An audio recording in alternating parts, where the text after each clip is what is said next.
আমি ইন্ডিয়া গেছি মাহফিলে, একটা সুন্দর মন্দির আছে কলকাতায়।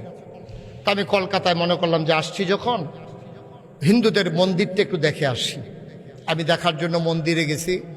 মন্দিরের দরজায় দেখি লেখা আছে, খেয়াল করেন, খুব গভীর মনোযোগ। মন্দিরের দরজার ভিতরে লেখা আছে, এটা মন্দির, জুতা খুলে নিশ্চিন্তে আসুন।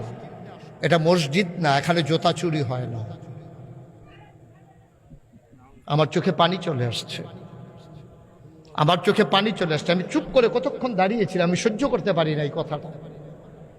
অর্থাৎ কি বুঝাইলো, তোমাদের মুসলমানের মসজিদে জুতা চুরি হয়, তোমরা জুতা নিয়ে রাহন লাগে মুসল্লির সামনে দিয়া, বাক্স নিয়ে রাহে সামনে দিয়া, আবার লেখা থাকে জুতা চুর থেকে সাবধান। মসজিদের জুতা চুরি হয় কিন্তু মন্দিরে জুতা চুরি হয় না। হিন্দুরা এটা লেখা রাখছে মন্দিরের সামনে। আমরা মরি না কেন? আমরা আমাদের কি মুখ দেখানোর জায়গা আছে নাকি? বিয়ে সত্যি কথাই তো। আপনি হাজীগঞ্জ বড় মসজিদে জোতা নিয়ে বাইরে রেখে মসজিদে ঢুকতেন পারবেন? আইয়া দেখবেন জোতা নাই, পাঞ্জাবি ডারে যে রয়েছে এটা গাওয়া আসিল, দেখা নইলে ডো খুললা লয়ে গেল। কি ভাই, কেন আমরা এমন হইলাম? এখানে কি হিন্দু চুরি করতে আসছে?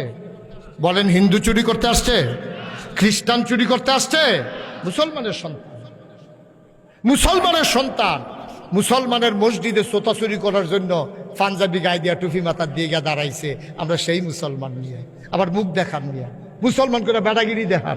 বেড়াগিরি দেখানোর জায়গা আছে নাকি আপনাদের? আছে আপনাদের? নাইলে এখানে কোরআনের আলোচনা হয়, পাশে দাঁড়াইয়া কথা বলে, এই ছেলেগুলো কি হিন্দু? মুসলমানের সন্তান না এগুলো? হিন্দুর সন্তান।